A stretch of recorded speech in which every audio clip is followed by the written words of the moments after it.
So, got this from Rock Auto. I think FCP Euro is also a very good place. I'm going to move over here toward the light a little bit more.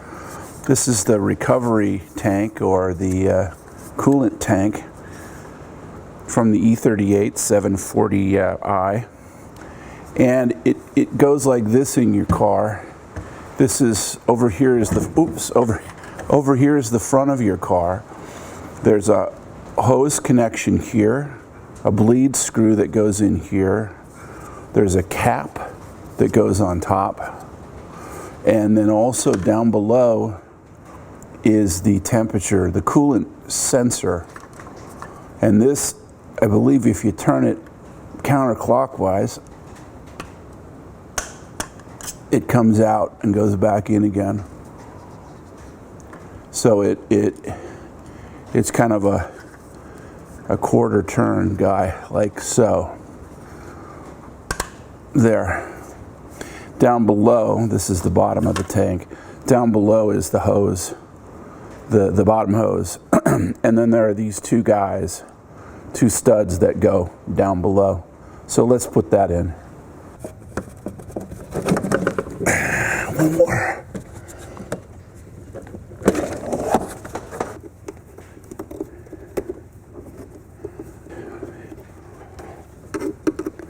There's a hose on the side of the box. Then there are these clips, 4 stainless clips.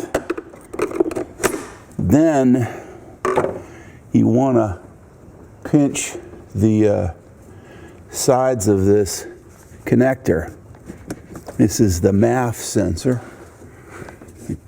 Let's see, pinch it here and work that loose. Just lay that there. I'm going to unscrew this. I'll give you a close-up of that. So there's that, where is it? Here's that hose clamp. I've loosened it. And down here, way down there, there's that 10 millimeter. I'm going to take that out. I'm going to use my extension on this. There it goes. Also got a magnet, keep the bolt from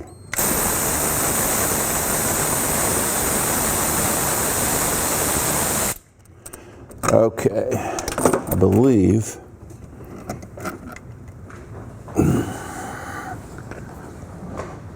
there's the bolt. There are 2 hoses that have to come off. This top one, I believe you push this guy down. This gets pushed down and that pops off. The bottom one is just a simple pull-off rubber hose. I think I'm loose now. Let's see.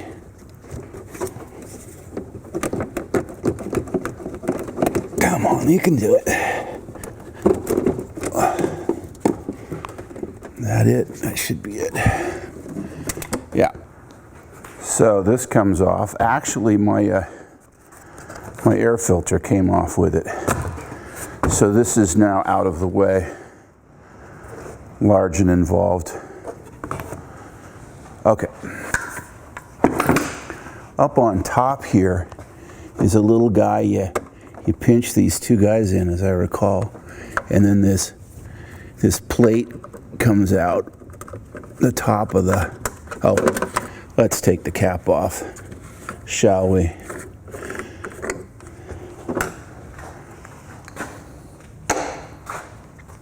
Yeah, this guy comes off here and pinch it, and it pulls out, and that's one of the things that secures. Let's see if I can show you what that is.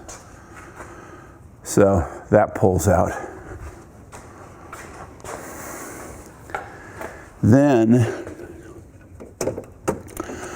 there's a clamp right here, a hose clamp. This has been replaced already. I replaced it with this tank. But if you have an original, I'm told, and I think I recall, you have to cut this clamp off because that doesn't allow you to get in there and turn it counterclockwise. They don't want you to reuse the clamp. What I'm going to do is I'm going to put a hemostat right here on this, I think something like this, so that I don't want to lose that hose. I don't think I will. I think I could probably still get at it, but now I'm going to pry this this guy off. Should come off pretty easily. It hasn't been welded on there from years of use. Okay, now down below, I'm going to loosen up the large hose clamp. And that one I might, well, I'll see if I can pry it off. I'm going to lose the water out of the tank and maybe more. But I've got my pan down below, as I say. And there it goes. Let's see how we got. Oh, not bad at all. Okay, now, I'm going to lift it up out of those guys. And I think I pull it up carefully and disconnect the connector. Still draining. There it goes. Okay. Let's see. Step one is I'm going to plug the connector back in for the low sensor. Try to get that hose back on. It doesn't leak so much anymore. Okay, it's on. Very nice. I haven't tightened the bottom hose clamp yet, but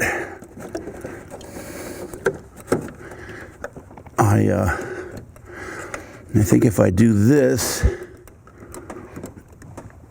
I'll be able to push the tank back in to position. I'll have more room for my large hands.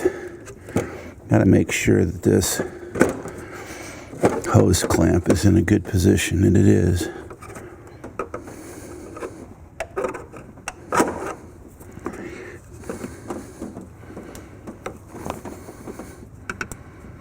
Yeah.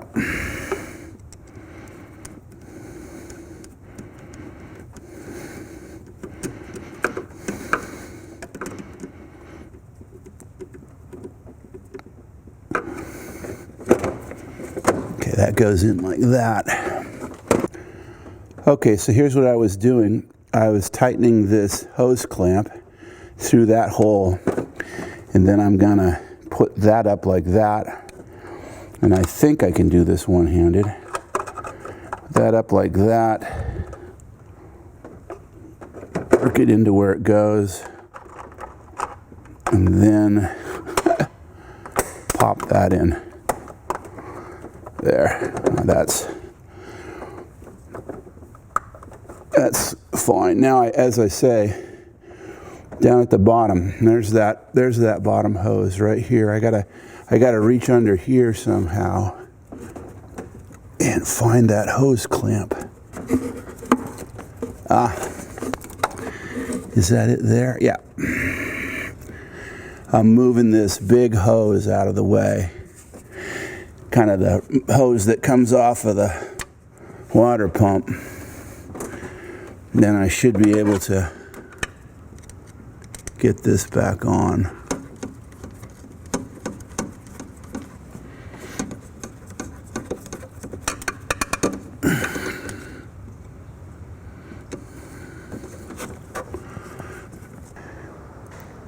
Here are the bleeder screws. Actually, there's two. There's really only one in your car. The black one on the left is a plastic one. I think they're like $2 for $5. The one on the right is a beautiful brass $10 aftermarket one. I think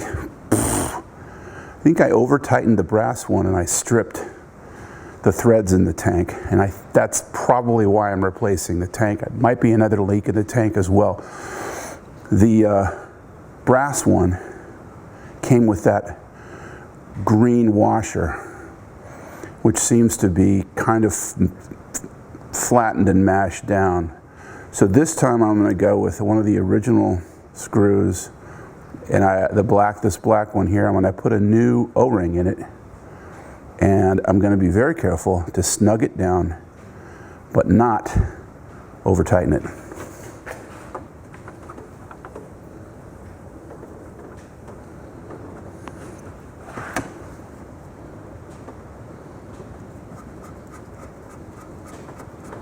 There's actually quite a lot of thread on it. So once I over tightened it a long time ago and I just cracked it. I broke the cap. And I had to drive home carefully, not overheating the car. That feels pretty good.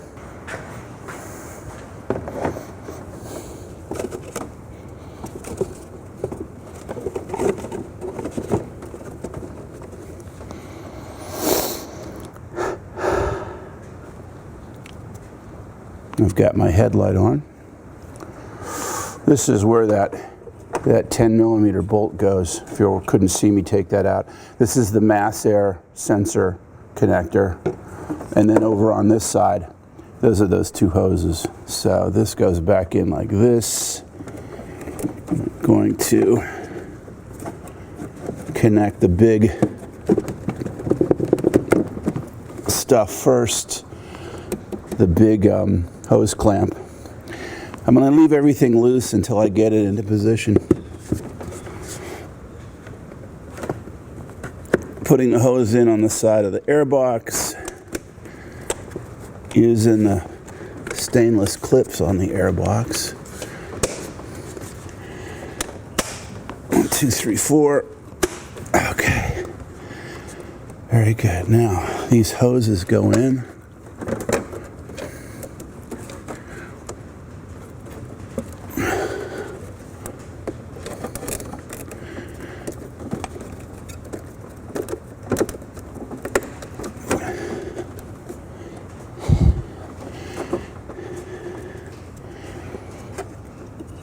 The math sensor hose. Does that feel like it's trapped?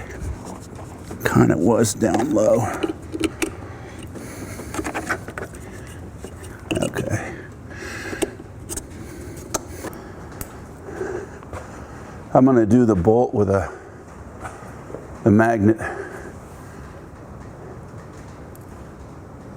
Oh, I can get it in there easy. It's going down here. Got it in. Let's see if I can get this started.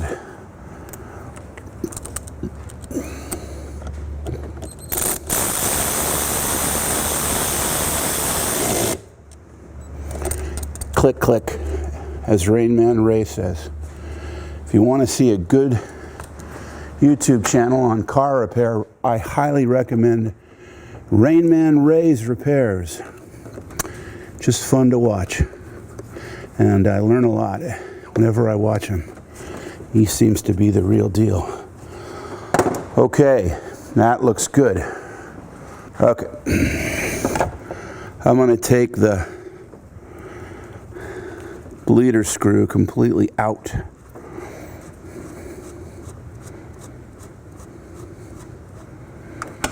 And I'm not going to put it anywhere on the engine because it's black and it's tiny, and I will not be able to find it ever again. The end. I'm going to kind of fill this up. Start the car, let it run for a while. My experience with this is that you may have to run it for a while, bleed it, you'll see bubbles coming out of here.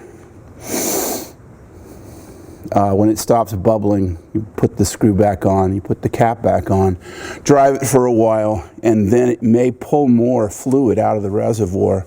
You'll get a low fluid warning. So you stop, let the car cool down, fill it up again. You may have to do that once or twice. Squeezing the top radiator hose, being careful to keep my hands away from the fan. If I can work some of those bubbles out, I'll let it go for a little while longer.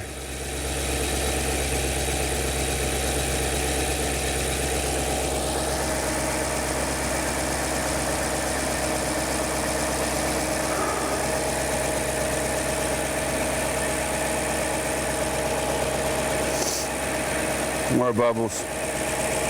We let this run for about 5 minutes or so.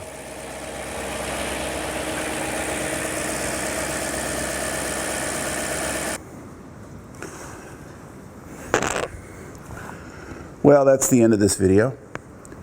You stayed this long, so probably you like this video. And if you do like it, press the like button, because that helps me make more videos.